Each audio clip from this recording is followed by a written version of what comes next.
শেখ হাসিনার স্বৈর শাসনের ১৬ বছরে সংগঠিত মানবতাবিরোধী সব অপরাধের ঘটনা তদন্তে জাতিসংঘের ফ্যাক্ট ফাইন্ডিং কমিটিকে অনুরোধ করতে সরকারের কাছে আহ্বান জানিয়েছে বিএনপি মহাসচিব মির্জা ফখরুল ইসলাম আলমগীর।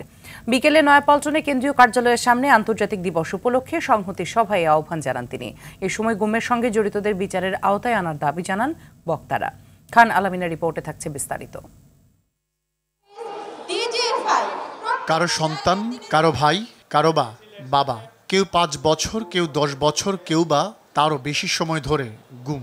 বছরের পর বছর স্বজনের অপেক্ষায় তারা। ১২ বছর হয়ে গেল যে আমার ভাইয়ের খোঁজ আমি পাইনি কেন এখনো, যে ভাইয়ের হাত ধরে আমি বড় হয়েছি, ছোটবেলা থেকে খুনসুটি করতে করতে একই বিছানায় আমরা ঘুমাতাম। আমি আমার বাবার সাথে ঘুরতে চাই আর ঘুম দিবস পালন করতে চাই না।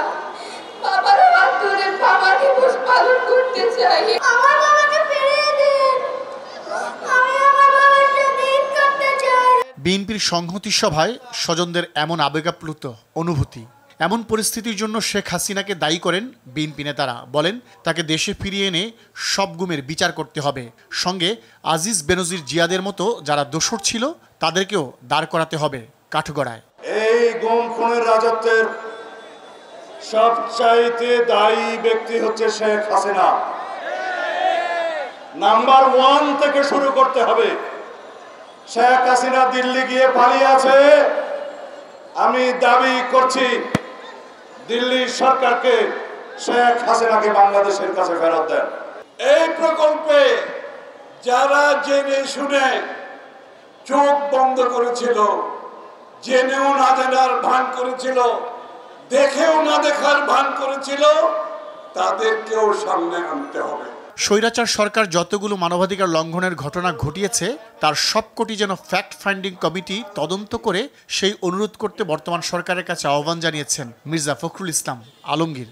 আপনারা জাতিসংঘের এই আন্তর্জাতিক মানবতা যে কমিটি আছে তাদের সঙ্গে কথা বলে গত 15 বছর থেকে আজ পর্যন্ত যতগুলো মানবতা বিরোধী অপরাধ সংঘটিত হয়েছে, হত্যা হয়েছে, গুম হয়েছে, প্রত্যেকটি তদন্তের ব্যবস্থা করুন।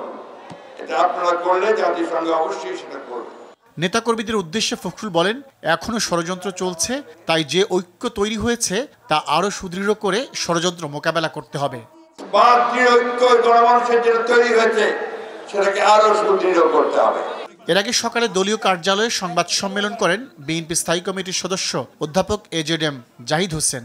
এ সময় তিনি অভিযোগ করেন, আওয়ামী লীগ আয়নাঘরের মতো অনেক নতুন শব্দের জন্ম দিয়েছে। ৭০০-র বেশি মানুষকে গুম করেছে আওয়ামী লীগ সরকার। আয়নাঘর নতুন শব্দ, এই আওয়ামী লীগ অনেক নতুন শব্দ বাংলাদেশকে উপহার দিয়েছে। খান আলামিন, RTV, ঢাকা।